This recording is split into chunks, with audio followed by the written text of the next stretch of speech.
гледате вестите на Сител. Во студиото со вас, Маријан Ников. Добро утро, вести во 8. Македонија има принципиелни позиции во процесот на евроинтеграција, му рекол министерот за надворешни работи Тимчо Муцунски на својот бугарски колега Георг Георгиев во телефонскиот разговор за кој извести Македонското министерство за надворешни работи. При тоа Муцунски ја нагласил подготвеноста на државата за натамошно унапредување на соработката со Бугарија во насока на како што се вели градењето поголема меѓусебна доверба во интерес на граѓаните. За таа цел подготвени сме да продолжиме со активен придонес во градењето доверба заснована на принципиелност и заемно почитување како соседи и НАТО сојузници. Двете земји имаат заедничка обврска ориентирани кон иднината. Да продолжат да се развиваат односи засновани на европски принципи. Во таа насока министерот Муцунски уште еднаш ја потенцираше нашата посветеност на европскиот пат кој не треба да биде обребенет со билатерални прашања, се вели во соопштението. Во него нема детали дали ќе има средба меѓу македонска и бугарска делегација на самитот на НАТО во Хаг. А детали за средба нема ниту премиерот Мицкоски, кој напомена дека ќе бара информација од претседателот на Европскиот совет Антонио Кошта, која најави оваа можност. Премиерот рече дека ако повторно се одложи гласањето за извештајот за Македонија, ќе стане јасно дека главен проблем е македонскиот идентитет, обвинувајќи го екс-шефот на дипломатијата Османи за сериозни грешки кои направиле огромни штети. Бугарските барања се обид да се создаде нова македонска нација која користи нов македонски јазик кој почива на бугарски корени и не внесување на бугарите во уставот. Вели премиерот Мицкоски по последните пораки од Софија дека со нив нема репреговарање и договорот мора да се исполни. И ова го знаеше точно Бујар Османи. И он точно знаеше што правеше. Директно стави нож во плуќата на македонскиот идентитет и закова шајки. Директно. И тоа нема да го забораваме. Тоа никош нема да го забораваме. Прифаќајќи го францускиот предлог. Директно закова шајки во рацете и нозете на македонскиот идентитет. Но ние ќе се бориме. Секаде ќе се бориме. Секаде. И тоа се гледа, и ефектите од таа борба се гледаат. Им порачи на бугарските политичари дека нивното однесување е несмасна дипломатија. Ако повторно биде одложено гласањето за извештајот за Македонија во Европскиот парламент, ќе се потврди негацијата на македонскиот идентитет. Суштината е обид на еден инженеринг да се создаде нова македонска нација, која што е резултат на одлука на Коминтерната после 45 година од минатиот век, и дека таа нова македонска нација користи нов македонски јазик, кој што станува службен во Обединетите нации како дел од Југословенската федерација 45-та година и почива на бугарски корени. Тоа е суштината. По последните пораки од официјална Софија, обвинувањата за македонски тајни лобирања во европските институции нема ниту потврда за средба меѓу македонска и бугарска делегација на самитот на НАТО. Мицкоски најави и разговор со претседателот на Европскиот совет Кошта како иницијатор на таквата средба која Македонија ја прифати. Се уште се чека одговорот од Бугарија. Ивана Соколовиќ најдова, Сител телевизија. На социјалните мрежи со реакција на изјавата на премиерот се јави екс-министерот за надворешни работи Бујар Османи. Колнеш и клетиш во некаква замислена одбрана на македонскиот јазик кој пред тебе е заштитен и потврден од 27 земји членки на Унијата директно во преговарачка рамка. При тоа дома со сета сила правиш се да го понижиш албанскиот јазик и албанскиот граѓани. Можеш да врегеш, да се закануваш, да фрлаш клетви и анатеми, да колнеш, но христијан имаш еден клучен пропуст во твоето поименување на реалност. Ние албанците не сме гости во оваа земја, туку домаќини, се вели во реакцијата на Османи.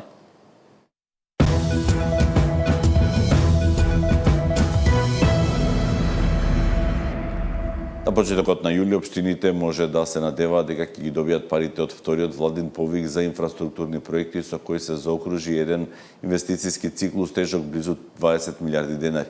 Министерот за локална самоуправа, кој беше на увид во градежни активности во Скопска газибаба, рече дека се чека ребалансот на буџетот, пошто ќе почне и распределбата на средствата. Објасни дека во првиот владин повик 79 проекти се веќе целосно реализирани, а уште 14 чекаат на финализирање на тендерските постапки. Во првиот владин јавен повик ставивме на располагање близу 4,6 милиарди денари за реализација на 288 капитални инфраструктурни проекти. Во вториот владин јавен повик ставивме на располагање до 15 милиарди денари за сите општини. Се уште се во фаза на носење и усвојување на предлог одлуките за финансирање на проекти од вториот јавен повик и веднаш по ребалансот, кој што е известно дека ќе се случи некаде почетокот на јули, ќе се пристапи кон потпишување на договорите и потоа општините ќе можат да влезат во фаза на реализација. Новиот оперативен план за вработување е презентиран пред младите во Струмица. Голем број невработени лица има можност да се информираат за мерките што ги нуди планот и начините на кои може да ги искористат достапните поволности. Според заменик министерот за економија и труд станува збор за историски најобемен план со вкупна вредност од 40 милиони евра, 7,5 милиони евра повеќе од претходната година. Со овој план ќе бидат опфатени околу 16.500 невработени лица и во мерките за вработување, меѓутоа и мерките за опука, едукација и до едуцирање на кадрите да бидат поконкурентни на пазарот на трудот со подобри перформанси. Имаме и стари мерки кои биле добри, имале добар процент од претходниот оперативен план на вработување, меѓутоа имаме и нови мерки кои што се, да речам, кои соодействуваат на новите потреби на пазарот на трудот во Република Македонија, бизнис секторот и стопанство. Обвинителството побара најстроги казни за убиството на Вања и Панче. Доживотен затвор за Манев, Видевски, Кешишев и Палевски побара обвинителството на завршницата од судењето за убиствата на Вања и Панче. Сите докази укажувале дека тие се сторители на двете злосторства, па во своето последно обраќање до судот, обвинителките порачаа одземање на човечки живот, особено на дете, општеството нема да толерира.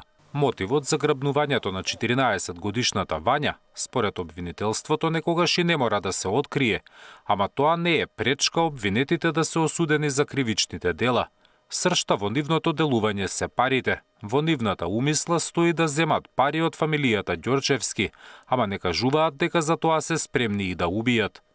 Најстрога казна обвинителството побара и за таткото Александар, за кој рече дека тој го информирал Палевски за деновите кога Вања сама оди во училиште. Обвинете за помагање во грабнување, кривично дело за кое законот предвидел казна од 1 до 10 години затвор.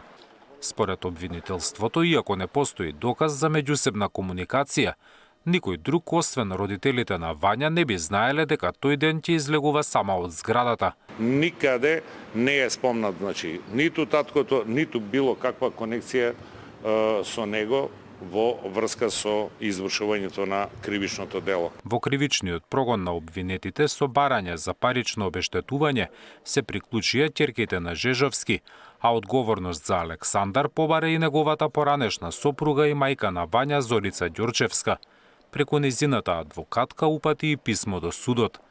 Во текот на процесот беа презентирани докази и сведоштва.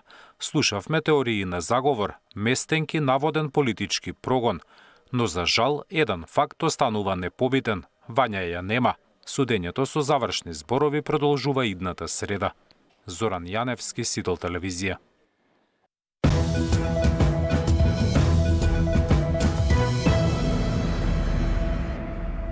Министерот за спорт Борко Ристовски заедно со премиерот Христијан Мицковски на 22 македонски спортисти им доделија национално признание за врвни достигнувања во спортот. Станува збор за најпознатите македонски ракометари, кошаркари, фудбалери, кои ќе добиваат меѓу половина и 1,5 месечна плата, но ДУИ реагира дека нема ниту еден од оние кои добиле признание, а да е албанец. Да искажеме нашата почит кон се она што сте го направиле во минатото и се она што треба да го представувате во иднината, затоа што поголемот дел од вас се уште се во спортот како спортски работници и допринесуваат на развојот, не само на спортскиот план, меѓутоа на едукативниот и на подобрување на свеста и развивањето на вистински вредности во нашата татковина. Ова признание ми значи и не е признание само лично за мене, туку и за сите со кои ја делев честа да играм, со играчи и тренери, и сите кои беа дел од заедничкиот пат. Спортистите се амбасадори на една држава, инспирација за младите и доказ дека со дисциплина, упорност и труд може да се постигне до највисоките височини. Ова признание не е само наше. Тоа е символ на заеднички труд, упорност и верба. Верувам дека ова национално спортско признание ќе представува силен мотив за сите млади кои се веќе дел од спортот, како и за оние кои ќе ги направат првите чекори на спортскиот пат. Нема еднаквост кога албанските спортисти се бришат со закон од историјата на националните успеси. Ние ќе бараме укинување на дискриминаторските критериуми во законот за спорт и запирање на политиката на лични привилегии на грбот на граѓаните. Македонската тениска